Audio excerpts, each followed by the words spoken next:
استاد بتاتے ہیں کہ ایران میں ایک جگہ وہ کہہ رہے میں مجلس پڑھ رہا تھا تو میں نے دیکھا مجلس پڑھتے پڑھتے ایک شخص مجلس میں آیا. جو بانی تھا وہ دروازے پہ کھڑا ہوا تھا لوگوں کے استقبال کے لیے. مجلسوں میں ہم لفظ بہت دیتے ہیں, قضادار دروازے پر مولا سجاد کھڑے ہیں, اور خود سکون سے بیٹھا ہوا ہوں, سوچ نہیں رہا کہ یہ کس کی محفل ہے, آنکھیں دیکھ نہیں رہی, لیکن تیرا عقیدہ تو ہے کہ یہ محفل اہل بیت ہے. یہاں پر تو لوگوں کو خوش کرنے نہیں آیا, تو امام سجاد کو خوش کرنے کے لیے آیا ہے. تو کہتے میں ممبر پہ بیٹھا تھا, بانی مجلس, ایک شخص اندر داخل ہوا, وہ اس شخص سے کچھ کان میں باتیں کرنے لگا. کوئی 3 منٹ 4 منٹ رکا, اس کے بعد اس کو اندر چلے جاؤ. کہ مجلس ختم ہوئی. بعض اوقات عوام الناس میں اتنا شعور اور فکر ہوتی ہے کہ ایک مولانا میں بھی نہیں ہوتی, اتنا ادب اور احترام. تو انہوں نے کہا کہ آپ کون تھا جس کو آپ پوچھ رہے تھے؟ کہ جیسے داخل ہوا مجھے اس کے چہرے سے لگ رہا تھا کہ یہ مست ہے, نشے میں ہے. تو میں نے روکا نہیں, میں نے اس کو بلایا, میں نے کہا اتنے مست تو نہیں ہو کہ حسین کی مجلس کو خراب کر لو, بیٹھ کے سن تو لوگے نا, یہ نہیں کہ مجلس خراب کرو. اس نے کہا نہیں نہیں میں ٹھیک ہوں, چلا جاؤں گا. تو مولانا نے کہا تم نے ایک شراب کے نشے میں آنے والے کو روکا نہیں. کہ مولانا اگر میرے گھر میں آتا روک لیتا, حسین کے گھر میں آیا ہے, مجھے اجازت نہیں کہ میں کسی کو روکوں.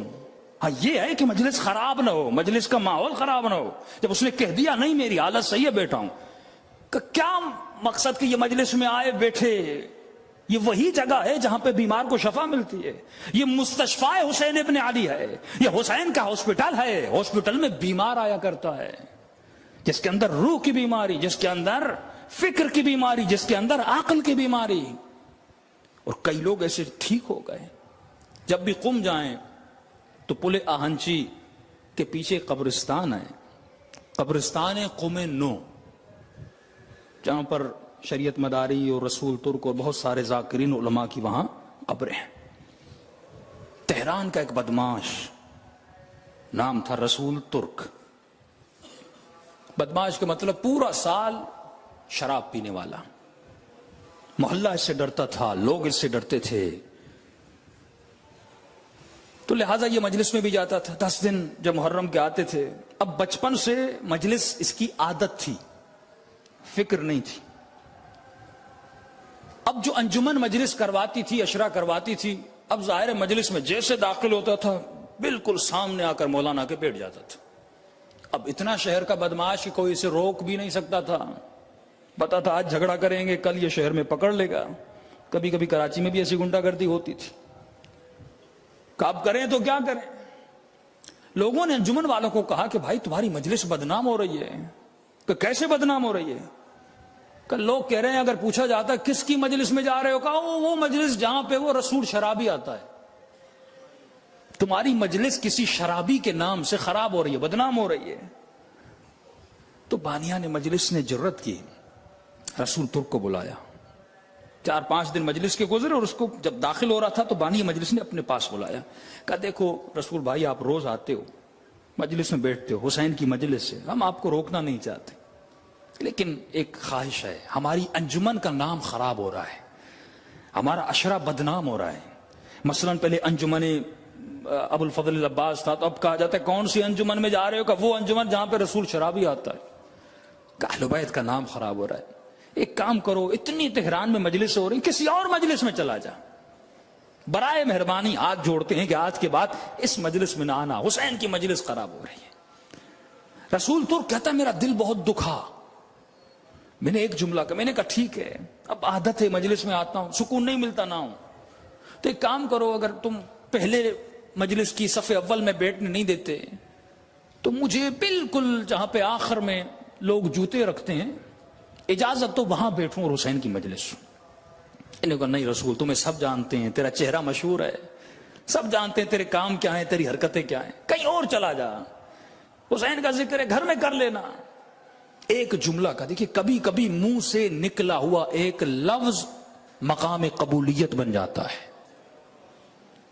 جس کے وجود میں ادب آ جائے, ہور بنا ادب کی وجہ سے, عباس بنے ادب کی وجہ سے, اے انسان تو محضر خدا میں ہے، اللہ کے محضر میں ہے. جب تیرا عقیدہ ہے کہ خدا دیکھ رہا ہے، امام زمانہ دیکھ رہے، تو اس کے محضر میں ہے، اور اس کے محضر میں بے ادبی کیسے کر سکتا ہے؟ اس کے محضر میں گناہ کیسے کر سکتا ہے؟ رسول ترک نے ایک جملہ کہا کہ قبلہ اگر یہاں پر بھی نہیں بیٹھنے دیتے، مجھے حسین کی مجلس کا کتا سمجھ کر، کہ کتے جس طرح حارس کتا ہوتا ہے نا، حفاظت کرتا ہے گھروں کی، مجھے کتا سمجھ کے گلی کے آخر میں بیٹھنے دو، آواز آئے گی سنوں گا چلا جاؤں گا. کہ رسول نہیں، ضد مت کرو، اس گلی میں بھی مت آنا. اب یہاں پہ دل ٹوٹا. امن یجیب المضطر اذا دعا ویکشف السوء، اے وہ جو ٹوٹے ہوئے دلوں کی آواز کو سنتے ہو. جب یہ دل ٹوٹ جاتا ہے نا، اس کا ضبط جب ٹوٹتا ہے تو خدا اس بندے کے دل میں اجاگر ہو جاتا ہے. رسول کہتا ہے میں گھر گیا، میں نے کہا مجلس ان کی تو نہیں تھی، مجلس تو حسین کی تھی. انہوں نے نہیں نکالا، مجھے حسین نے نکالا ہے. اب نکالا حسین نے ہے تو بلائے گا بھی حسین. تب تک مجلس میں نہیں جاؤں گا جب تک حسین مجھے بلا نہیں لیتے. ایک مرتبہ گھر گیا، 6 محرم گزری، 7 محرم گزری، پوری رات کرائے میں روتا تھا کہ مولا حسین تو نے کتا بھی نہیں سمجھا، کتا سمجھ کے اپنی مجلس میں بلا لیتے. کہتے ہیں 9 محرم کی رات گزر گئی، 10 کی صبح ہوئی. اب رسول کہتا ہے میں نا امید ہو گیا کہ حسین کو مجھ جیسے کی ضرورت ہے ہی نہیں، آج کے بعد کیا مجلس کیا حسین، کہیں بھی نہیں جاؤں گا. کہتا ہے صبح کی اذان ہوئی اور سحر عاشور ہوئی. ایک مرتبہ میرے گھر کے دروازے پر دستک ہوئی. رسول کہتا ہے جب گھر کا دروازہ کھولا، اس انجمن کے 10 جو بانی تھے وہ میرے دروازے پہ کھڑے ہوئے تھے. میں پریشان، 10 بانی، ساری پوری انجمن میرے دروازے پر کھڑی ہے. کہنے لگے رسول صبح عاشور ہے، حسین کا تعزیہ نکلنے والا ہے، آؤ گے نہیں؟ حسین کے تعزیے کو کاندھا نہیں دو گے، عزاداری نہیں مناؤ گے؟ میں پریشان. میں نے کہا اپنی مجلس سے نکال کر عاشور کے دن حسین کے تعزیے بلانے آئے ہو، کیوں؟ کہ رسول ہم مجبور ہیں. کہ وہ کیسے؟ کہ رسول ہم 10 نے کل رات ایک ہی خواب دیکھا. عزیز یہ شرط نہیں تو کتنا نیک ہے، تو کتنا گنہگار ہے، سوال یہ ہے تو اس کی آواز پہ صرف نعرہ مت مارو لبیک یا حسین، صرف حیدر حیدر کے نعرے نہیں مارو، زندگی حیدر جیسی بنا. حسین کی آواز پہ لبیک کہو، عمل سے، کردار سے، رفتار سے، گفتار سے. کہ ایک مرتبہ رسول کل کی رات ہم نے 10 نے ایک ہی خواب دیکھا. کیا دیکھا؟ کہ رسول خواب دیکھتے ہیں، شام غریبہ کا منظر ہے، کربلا کے میدان میں لاشیں ہی لاشیں بکھری ہوئی ہیں. رسول بتاتے ہوئے بھی وجود کانپ رہا ہے کہ حسین نے یہ منظر دکھایا، شہداء کی لاشیں کربلا کے میدان میں پڑی ہوئی ہیں. اتنے میں دیکھتے رسول یزید کے لشکر والے بیبیوں کے خیموں پہ حملہ کر رہے ہیں. رسول آج تک سنا تھا لیکن کل رات خواب میں دیکھ کر آئے کہ بچیاں کیسے بھاگ رہی تھیں. رسول ہم دیکھ رہے تھے لیکن ان خیموں میں بھاگتی ہوئی بیبیوں کو بچا نہیں سک رہے تھے. دل تو کر رہا تھا بچائیں، پر بچا نہیں سک رہے تھے، کریں تو کیا کریں. رسول اتنے میں دیکھا ان خیموں کے آگے پیچھے ایک کتا دوڑ رہا ہے. یہ یزید کے سپاہیوں کو کبھی کہاں بھگاتا ہے، کبھی کہاں بھگاتا ہے. یزید ہم پریشان، یہ کتا کہاں سے آیا، یہ کون ہے جو یزیدیوں کو بھگا رہا ہے اور بیبیوں کو بچا رہا ہے. رسول جب اس کے چہرے کو دیکھا وہ تیرا چہرہ تھا. ایک جملہ، کہاں یہ کہنا کہ سگے کوئے شیر یزدانم، اور کہاں عمل میں حسین دکھا دے. رسول کہتا بس سننا تھا. سر اپنے گھر کی دیوار اور چوکھٹ پہ رکھا اور زمین پہ بیٹھ کے رونے لگا. حسین تو نے اتنا بھی شرف دیا، میں نے بس کہا تھا تو نے بنا ہی دیا. اس دن کے بعد تہران کے لوگ کہتے ہم نے رسول کو، کوئی ایسی رات نہیں تھی، کوئی ایسی محفل حسین کی نہیں تھی جہاں پہ رسول نہ آتا. ہر بندہ جب مجلس کرواتا تھا کہتا تھا جب تک رسول نہیں آئے تو حسین کی مجلس میں مزہ نہیں آتا. مصائب میں جب یہ روتا تھا تو مجلس کو رونق لگ جاتی تھی. 22 سال رسول ترک کی نماز شب قضا نہیں ہوئی. آغا کافی جب ایران میں مہدیے کا، پاکستان میں امام بارگاہ کہتے ہیں، ایران میں امام بارگاہ کو حسینیہ کہتے ہیں، اور ایک اور چیز بنائی مہدیہ، یعنی صبح کو جہاں دعائے ندبہ اور ذکر امام زمانہ ہو. آغا کافی کہتے ہیں میں دعائے ندبہ پڑھ کے ممبر سے اتر گیا، لوگ چلے گئے لیکن رسول ابھی تک رو رہا تھا. میں نے کہا رسول 2 گھنٹے ہو گئے، اب تو بس کر دے، اب کیوں رو رہا ہے؟ کہ قبلہ دعائے ندبہ کیوں پڑھی؟ کہ امام زمانہ ہے. کہ جب آئے نہیں تو میں رونا بس کیوں کروں؟ رسول ترک نے اپنے دوستوں کو بلایا، کہا دیکھو شب جمعہ آنے والی ہے، اس شب جمعہ رسول ترک دنیا میں نہیں رہے گا، مر جاؤں گا. کہا کہ مجھے قم نو کے قبرستان میں قم میں جا کے دفن کرنا. ہم نے کہا رسول مذاق کر رہا ہے، اچھا خاصا چلتا پھرتا آدمی. کہا شب جمعہ آئی، اچانک پتا چلا رسول ترک کی روح پرواز کر کے چلی گئی. غسل دیا، کفن دیا، کفن دینے کے بعد وصیت تھی قم نو کے قبرستان میں مجھے دفن کرنا. کہتے کہ ہم نے قم نو کے قبرستان میں فون لگایا کہ ایک شخص کی ہم قبر چاہیے، تہران کا ہے. قبرستان نے کہا قبرستان پورا پیک بھرا ہوا ہے، ایک قبر بھی نہیں ہے.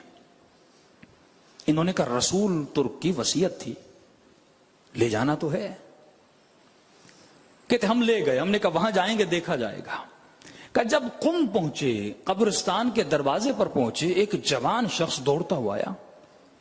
کہا یہ جنازہ حاج رسول کا ہے؟ ہم نے کہا کہ جلدی آؤ، میں نے قبر کو تیار کر لیا.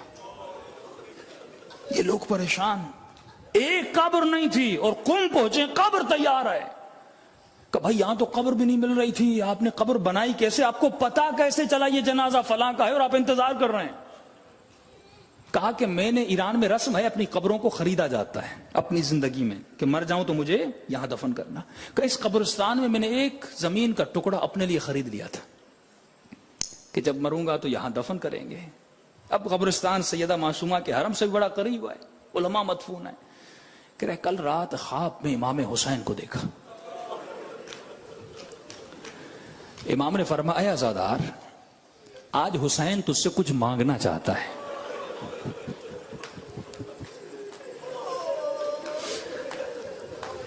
کہ مولا آپ کے لیے جان قربان، کیا چاہیے؟